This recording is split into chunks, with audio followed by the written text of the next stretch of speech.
हाय दोस्तों, आज हम सीखेंगे चिन्हों की गुणा करना। गुणा के अंतर्गत चिन्हों की सिर्फ इतनी भूमिका होती है कि यदि दो संख्याओं पर समान चिन्ह है तो गुणा करते समय पहले प्लस का चिन्ह लगाते हैं। देखिए, यदि कोई प्लस का नंबर है और उसकी ही गुणा करनी है हमें प्लस के साथ, तो दोनों हो गए हमारे समान चिन्ह, तो हमें प्लस का चिन्ह लगाना होगा। यदि दोनों चिन्ह माइनस हैं, माइनस चिन्ह की संख्या के साथ माइनस चिन्ह की संख्या की अगर हमें गुणा करनी है तो प्लस चिन्ह है। इतना इसका काम होता है यदि दोनों संख्या के आगे समान चिन्ह होता है। अब देखते हैं दूसरा पॉइंट।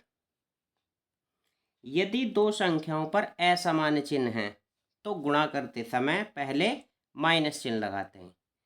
मान लिया पहली संख्या पर है प्लस का चिन्ह और गुणा करनी है दूसरी संख्या पर है माइनस का चिन्ह, तो क्या लगाएंगे हम? माइनस का चिन्ह लगाएंगे। इसी तरह यदि पहली संख्या है हमारी माइनस और दूसरी संख्या है हमारी प्लस, तो यहाँ पर चिन्ह बन जाएगा हमारा माइनस। यानी कि अगर दो समान चिन्ह हैं तो प्लस का चिन्ह लगाएंगे, दोनों समान चिन्ह है तो प्लस, दोनों समान है तो प्लस। एक प्लस एक माइनस है तो माइनस का चिन्ह लगाएंगे, एक माइनस एक प्लस है तो माइनस का चिन्ह। देखते हैं आगे उदाहरण करके।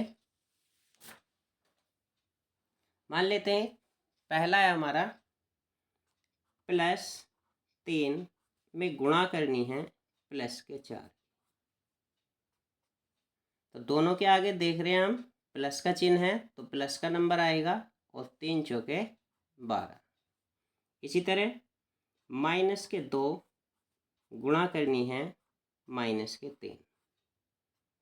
दोनों चिन्ह समान है तो ये प्लस और 2 तिये 6। अगर ये आ जाते हैं हमारे विपरीत, अगर ये होते हैं हमारे विपरीत चिन्ह आते हैं, एक में यदि प्लस है और दूसरे में है हमारा माइनस, तो बताया था पहले माइनस चिन्ह लगाएंगे और 4 पंजे 20।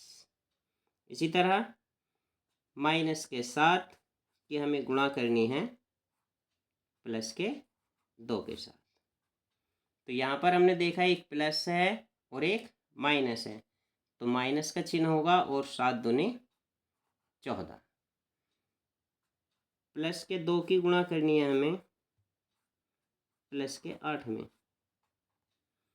तो दोनों चिन्ह समान हैं, दोनों प्लस प्लस के हैं, तो प्लस और 2 8 16। इसी तरीके से -5 की हमें गुणा करनी है प्लस के 3 से। एक माइनस है एक प्लस है तो दोनों असमान चिन्ह है तो माइनस का चिन्ह लगाएंगे और 5 तिया 15। इसी प्रकार -6 गुणा करनी है -7 से। दोनों समान चिन्ह हैं, माइनस माइनस, तो लगाएंगे हम प्लस और 6 7 42। तो दोस्तों ये थी हमारी चिन्हों की गुणा, जिसको हमने समान और असमान पदों के साथ गुणा करके सीखा।